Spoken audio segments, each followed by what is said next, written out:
Hello बच्चों। तो आज हम बात करने वाले हैं प्रश्नावली 5.2 का क्वेश्चन नंबर 6। बोला है क्या एपी 11,8,5,2 डॉट डॉट डॉट का एक पद -150 है, क्यों?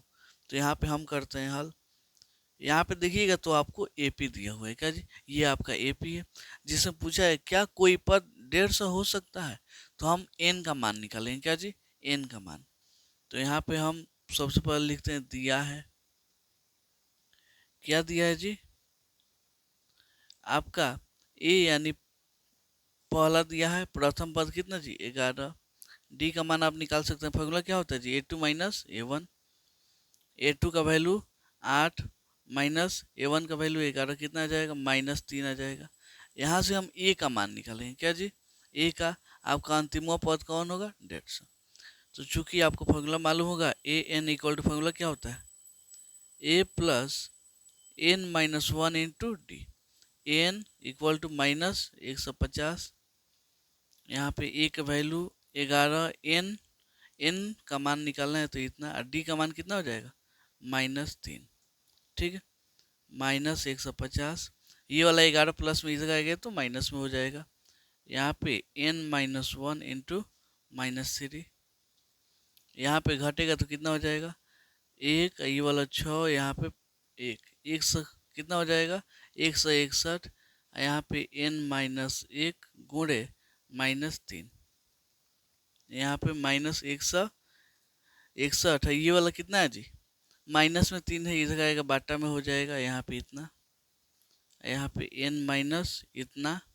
तो यहाँ पे आप देख सकते हैं कटेगा तो माइनस से माइनस गया 100, यहाँ पे 161/3 आई किस में है जी, एक माइनस में था इधर आ गया तो प्लस में हो गया, ऐसे n इक्वल टू इतना। अब एलसीएम लेंगे, 3 और 1 का एलसीएम 3, भाग दीजिएगा, 1 मार्क्स में कटेगा, 1 में 1 से गुना कीजिए 61 हो जाएगा, यहाँ पे 3 मार्क्स में कटेगा, 3 में 1 से गुना कीजिए 3 हो जाएगा, यहाँ पे n 61 में 3, 1 से 61 में 3 जोड़िएगा 164/3। यहाँ पे देखिएगा तो 3 से 164 किसी भी हाल में नहीं कटेगा, क्या होगा जी किसी भी हाल में नहीं कटेगा। इसका मतलब क्या हुआ, जो n का मान आया है वो भिन्नात्मक भिन्न में आया है, पूर्ण संख्या नहीं आया, इसलिए ये जो होगा एपी का पद नहीं हो। तो यहाँ पे हम लिखते हैं चूंकि n का मान भिन्नात्मक है, क्या है जी भिन्नात्मक है, चाहे भिन्न में आता है ऐसे भी लिख सकते हैं, भिन्नात्मक है, इसलिए -150 इस एपी का